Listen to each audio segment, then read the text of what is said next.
My name is Hannah. I'm 30 years old and I'm both the chef and the owner of a high-end steakhouse. Both of my parents were steak chefs and I grew up watching them serve amazing steaks that made their customers incredibly happy. Inspired by my parents, I decided to follow in their culinary footsteps. After years of hard work, I finally achieved my dream of becoming a steakhouse chef. And even better, 3 years ago, I opened my own high-end steakhouse. And not to brag, but our steakhouse is top-notch. Not just in terms of the steaks and wine, but the ambience as well. The skills my parents ingrained in me, like how to cut and cook the meat, have made the restaurant extremely popular. We're usually packed with a long line of people waiting to get in. It feels so rewarding to see everyone eating so happily. The smiles on the faces of our satisfied customers, seen from the kitchen and across the counter, energize me through my busy days as the chef and the owner of this popular steakhouse. But lately, something has been troubling me so much that even those smiles can't lift my spirits. One day, while I was hurriedly cooking steaks in our bustling restaurant, boss, Kimberly, my friend since culinary school who also works here, hesitantly called out to me. I looked where Kimberly was pointing and saw a woman in her late 60s along with a man and a woman in her late 30s, all chomping down on their steaks while rattling off pretentious food commentary. Those jerks are making a mess while acting like know-it-alls again. Matthew, another friend from culinary school who was cooking steaks next to me and also Kimberly's brother, clenched his teeth in anger. That's right. They aren't first-timers at this restaurant. They have been here more than once or twice. They were my husband Kevin's mother Amanda and his brother and sister. If they were just making a mess while spouting off food trivia, that would be one thing, but I'm stuffed, let's go.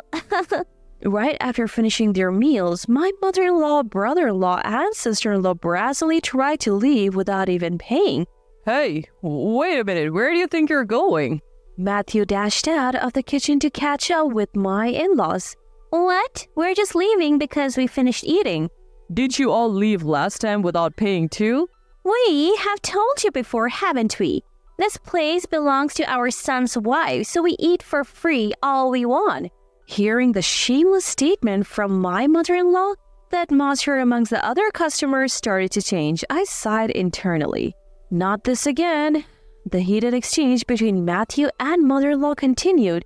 Do you really think you can get away with this? We have other paying customers too. Don't confuse them. Pay your bill this time, please. Are you kidding? This is my son's wife's restaurant. We can do whatever we want. Don't act so entitled in our restaurant. The argument escalated into a shouting match. Matthew, myself, Kimberly, and even some customers tried to intervene. In the end, mother-in-law left in a huff without paying, taking her son and daughter-in-law with her. Right, this is the issue that's been driving me up the wall lately. My mother-in-law thinks it's okay to bring her family and friends to my restaurant just because I'm married to her son. They eat all they want and then leave without paying the bill. Can you believe that this time, they even did a dine and dash right in front of other customers? What's worse, since the day of this incident, customer traffic has started to decline a bit. At this rate, the restaurant I worked so hard to build is in jeopardy. After 2 months of racking my brain about what to do, I got a call from my mother-in-law. Hello? Hannah, reserve a table for 20 people tonight. What? Caught off guard, my head went blank. My relatives are visiting from the countryside. You'll be free, right? Reserve the entire place. Wait a minute, I can't just... Before I could finish my sentence, my mother-in-law hung up the phone with a dismissive laugh. As if it wasn't bad enough that they have repeatedly dined and dashed on us, now they have caused a scene and worsened our already shaky business. But I can't ignore a reservation no matter how it comes in. So I briefed Matthew, Kimberly, and the rest of the staff on the situation. We prepared for the reservation and I even contacted a certain individual. And that night, Mother-in-law nonchalantly showed up at the restaurant bringing along not just brother-in-law and sister-in-law but also a group of 17 other people who appeared to be relatives. As we served them the prepared feast, including steak, we kept a watchful eye on mother-in-law. Then one of the relatives asked her nervously, "Is it okay to eat at such an upscale place?" "Of course, darling. Why worry? We're family, so it's all you can eat, right?" Mother-in-law called out to me in the kitchen without a hint of shame. "Wait a minute, that's not quite..." "See? Just eat up and don't worry about it. If I was gonna pay for food, I would go to a place with a real chef." Ignoring my concerns, my mother-in-law cheerfully encouraged the uneasy relatives and kept digging into the steaks with them. I knew it. My uneasy feeling had just turned into a solid concern. Up until now, I have been hosting them out of respect for being my husband's family. But causing a scene, offering no apology and then casually saying they would go somewhere else if they had to pay for 20 people? Unbelievable. An hour later, just as I expected, my mother-in-law, now full, said, "I'm stuffed. Let's head back. I'll guide you to the hotel." And she tried to leave the restaurant without paying, chuckling with my brother-in-law, sister-in-law, and other relatives. I couldn't let this slide. Matthew, Kimberly, and I blocked their path. "Wait a minute. If you're leaving after eating, you need to settle the bill," I said firmly, glaring at her. She brushed it off with a smile. "What are you talking about? Oh, we're family." "And your point is? You think that's some magic phrase? Normally you pay for what you eat no matter where you are." "Well, normally, yes. But think about it. When we come to your house and you feed us, we don't pay, right?" She kept talking back. Holding back my anger, I continued, "That's true. But where do you think you are now? This isn't a friend or family's home. It's a legitimate restaurant." "So what? Whether it's a shop or not, it doesn't change the fact that it's my daughter-in-law's place. Charging money just because the location is different makes no sense." Even as the relatives tried to intervene, seeing her completely condescending expression, she showed no signs of changing her attitude. As everyone, Matthew, Kimberly, and even the other staff members grew angry, I decided it was time to reveal a truth I had been hiding. "Amanda, clearly you're not listening. Do you know that right now I'm single?" At this, mother-in-law's laughter stopped and her face formed 3 circles, one with her eyes and one with her mouth. Brother-in-law, sister-in-law, and the relatives did the same. However, a few seconds later, mother-in-law burst out laughing again. "What are you even talking about? There is no way Kevin would divorce me without telling me." "It's no lie. We are really divorcing, which means you and I are no longer part of the family." "Huh? Then why didn't Kevin say anything until now?" Exactly. Kevin, my now ex-husband, hadn't informed mother-in-law of this fact. During dinner earlier, mother-in-law had been complaining about not receiving any messages from her son. Well, Kevin didn't want to contact you because you two don't get along. He even told me not to say anything when we were divorcing. He said he would tell you when the time is right. What? At this, both brother-in-law and sister-in-law along with the relatives were visibly disturbed. That is when Matthew seized the opportunity to speak up. That said, your bill comes to $3,000 for all 20 of you. At the mention of $3,000, mother-in-law and the relatives were stunned, a wave of shock spreading among them. What? There's no way we can pay that on the spot. Why is it $3,000 for a steak dinner that we could have had at home? The nerve. If anyone should stop, it's you. Plus, our steaks are not the kind you eat at home. We source the meat every morning and maintain it at the right temperature. $3,000 for that? The mother-in-law tried to laugh it off with a malicious smile, but the relatives gave her awkward glances in return. Increasingly exasperated with my ex-mother-in-law, Matthew, followed by Kimberly, finally speaks up. As the manager said, we are a steakhouse. We don't offer all-you-can-eat or drink specials. Plus, our prices per item aren't cheap. Right. If you're going to stuff your face like that, it's obvious the bill would come to $3,000. Hearing both of them, the relatives turned on mother-in-law with a unified aggressive stance. What's going on here? You said something different earlier. You told us you settled things with the manager, so we didn't need to bring any money. I only brought enough for transportation to the hotel, one mumbled among other complaints. Faced with their collective ire, mother-in-law panicked. Then she inexplicably grew angry at my anger. How dare you shame me in front of all these relatives? Should I sue you for defamation?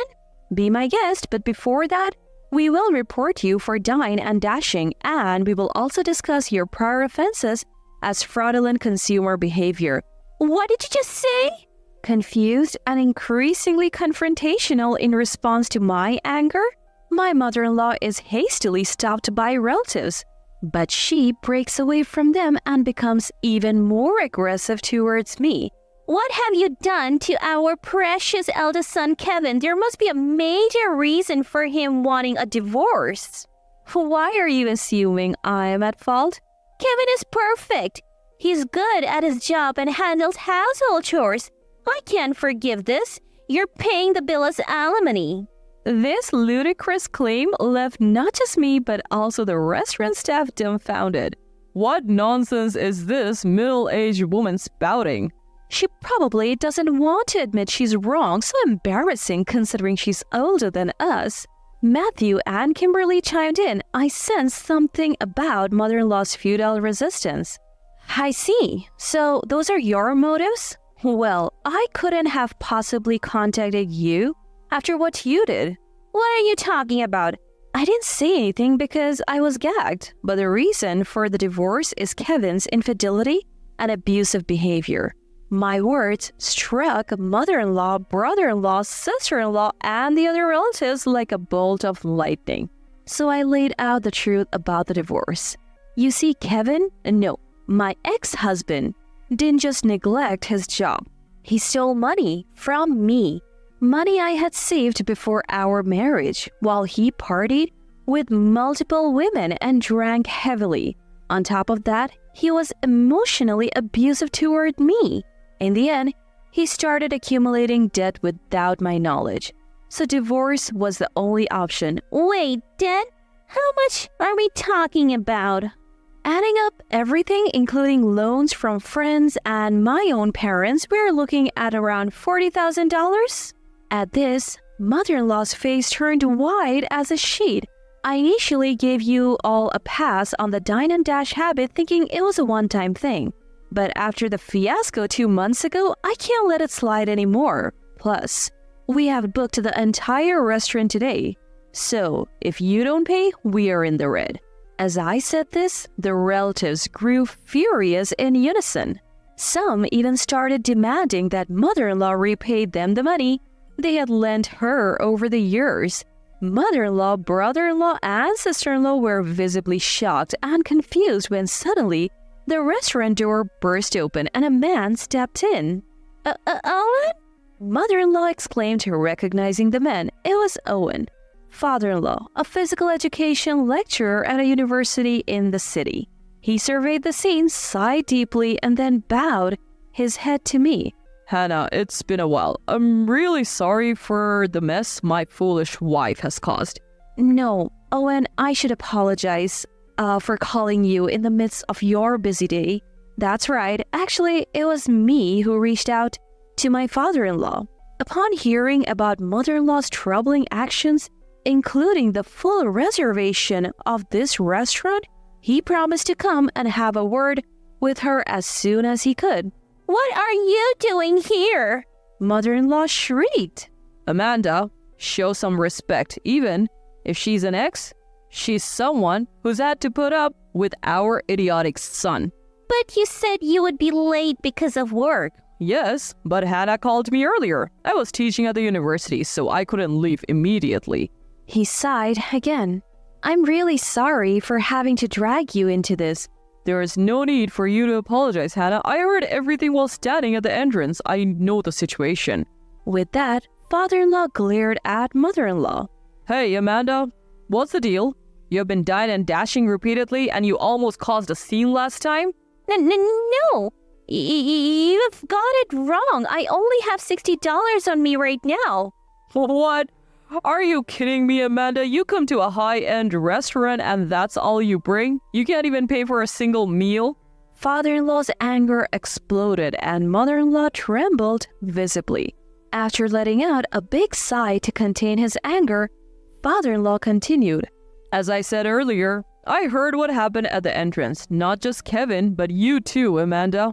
You have been acting so recklessly and shamelessly.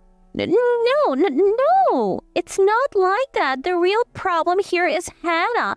She knew about the divorce and didn't say a word.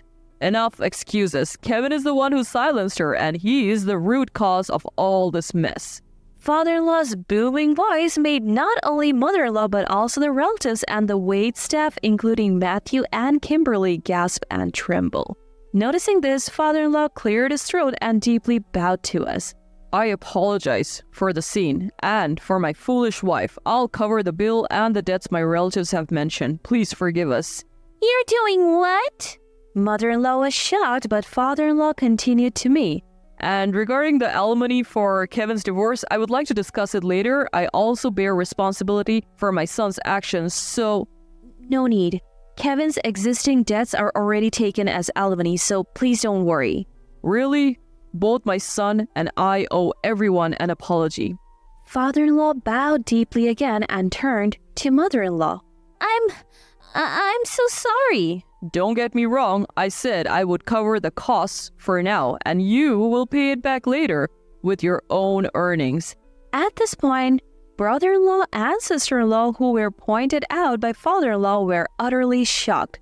Father-in-law declared that if they had been dying and dashing along with mother-in-law, they were equally guilty. He cut off all ties with mother-in-law, brother-in-law, and sister-in-law on that very day. Later, father-in-law covered the $3,000 for today's meal, the $14,000 for past dine and dashing, and around $10,000 for mother-in-law's debts to relatives, a total of $27,000. Apparently, part of mother-in-law's debts was due to dine and dashing at my restaurant, but it was later revealed that she had also been financially supporting a younger man. Upon discovering this, father-in-law was furious beyond words, and the situation with mother-in-law became so irreparable that they divorced. Additionally, he cut ties with brother-in-law and sister-in-law as well. And so, the ousted trio, mother-in-law, brother-in-law, and sister-in-law, moved into a cheap apartment in the city. They're juggling part-time jobs to pay off their debts and working from dawn till dusk. Mind you, all of them are struggling. Mother-in-law, who has always been a housewife, along with brother-in-law and sister-in-law who relied solely on father-in-law's income despite having college degrees, are all finding it hard to adapt to their first jobs. They're getting yelled at by younger bosses and colleagues almost every day. On the flip side, things are looking up for me, including this recent episode. Relatives and friends who used to come with mother-in-law are now visiting on their own, and guess what? They're actually paying for their meals. They're genuinely thrilled with the high quality of the food and service. So as much as I thank mother-in-law for this one silver lining, the smiles of these satisfied customers keep me, Matthew, Kimberly, and the rest of the staff going strong.